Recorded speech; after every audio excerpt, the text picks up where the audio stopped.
آپ کہہ دیں آؤ میں پڑھ کر سناتا ہوں جو تمہارے رب نے تم پر حرام کیا ہے، یہ کہ تم اس کے ساتھ کسی چیز کو شریک نہ ٹھہراؤ اور والدین کے ساتھ نیک سلوک کرو اور اپنی اولاد کو مفلسی کے ڈر سے قتل نہ کرو، ہم تمہیں بھی رزق دیتے ہیں اور ان کو بھی دیں گے، اور بے حیائی کے قریب نہ جاؤ، ان میں سے جو ظاہر ہو اور جو پوشیدہ ہو، اور جس کو اللہ تعالیٰ نے حرام ٹھہرایا ہے اسے ناحق قتل نہ کرو۔ اللہ تعالیٰ نے اس کا تمہیں تاکیدی حکم دیا ہے تاکہ تم سمجھو۔ اور یتیم کے مال کے قریب نہ جاؤ مگر جو طریقہ سب سے بہتر ہو، یہاں تک کہ وہ اپنی پختگی کو پہنچ جائے، اور ناپ اور تول کو انصاف کے ساتھ پورا کرو۔ ہم کسی شخص کو تکلیف نہیں دیتے مگر اس کی طاقت کے مطابق، اور جب تم بات کرو تو انصاف کرو، خواہ کوئی رشتہ دار ہو، اور اللہ تعالیٰ کے عہد کو پورا کرو۔ اللہ تعالیٰ نے ان احکام کا تمہیں تاکیدی حکم دیا ہے تاکہ تم نصیحت قبول کرو، اور بلا شبہ یہی میرا راستہ ہے جو سیدھا ہے، چنانچہ تم اس کی پیروی کرو اور دیگر راستوں کی پیروی نہ کرو کہ وہ تمہیں اللہ تعالیٰ کے راستے سے جدا کر دیں گے۔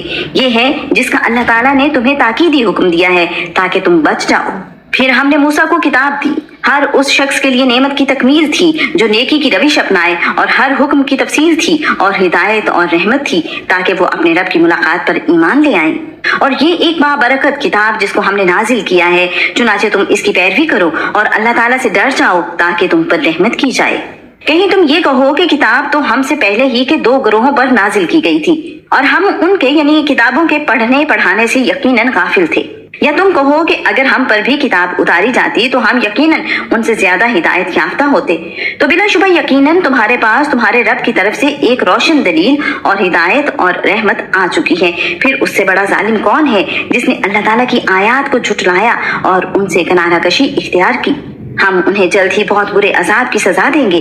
جو ہماری آیات سے کنارہ کشی اختیار کرتے ہیں اس کے بدلے جو وہ کنارہ کشی اختیار کرتے تھے، وہ انتظار نہیں کر رہے ہیں مگر یہ کہ ان کے پاس فرشتے آ جائیں، یا آپ کا رب آ جائے، یا آپ کے رب کی بعض نشانیاں آ جائیں۔ جس دن آپ کے رب کی بعض نشانیاں آ جائیں گی، کسی ایسے شخص کا ایمان اسے فائدہ نہ دے گا جو پہلے ہی سے ایمان نہ رکھتا تھا،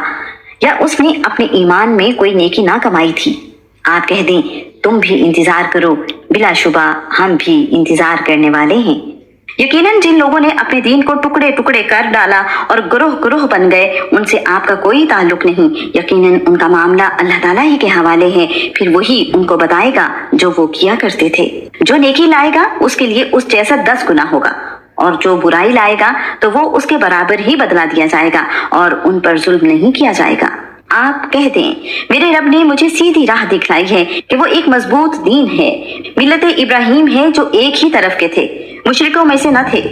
آپ کہہ دیں بے شک میری نماز اور میری قربانی اور میرا جینا اور میرا مرنا اللہ کے لیے جو جہانوں کا رب ہے، اس کا کوئی شریک نہیں، اور مجھے اسی کا حکم دیا گیا ہے کہ میں سب سے پہلا فرما بردار ہوں۔ آپ کہہ دیں کیا میں اللہ تعالیٰ کے سوا کوئی اور رب تلاش کروں حالانکہ وہی ہر چیز کا رب ہے؟ اور کوئی جان نہیں کماتی گناہ مگر اسی پر ہے وبال، اور کوئی بوجھ اٹھانے والی کسی دوسرے کا بوجھ نہ اٹھائے گی، پھر تمہارے رب کی طرف ہی تمہارا لوٹنا ہے، چنانچہ وہ تمہیں اس کے بارے میں بتائے گا جس میں تم اختلاف کرتے تھے، اور وہی ہے جس نے تمہیں زمین میں جانشین بنایا اور تم میں بعض کو بعض پر درجات میں رتبہ دیا تاکہ وہ ان چیزوں میں تمہیں آزمائے جو اس نے تمہیں عطا کی ہیں۔ بے شک آپ کا رب بہت جلد سزا دینے والا ہے، اور بلا شبہ وہ یقیناً بے حد بخشنے والا نہایت رحم والا ہے۔